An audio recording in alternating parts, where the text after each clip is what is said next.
السلام عليكم يا ابني. عايز ازازة بيبسي يا ابني، ازازة بيبسي وعلبة بسكوت. عايز بيكس؟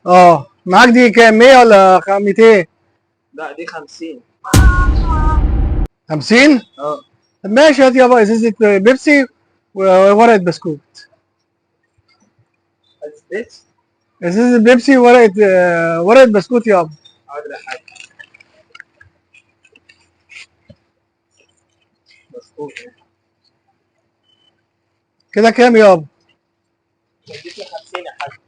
ماشي كده خلاص. خد ده كده.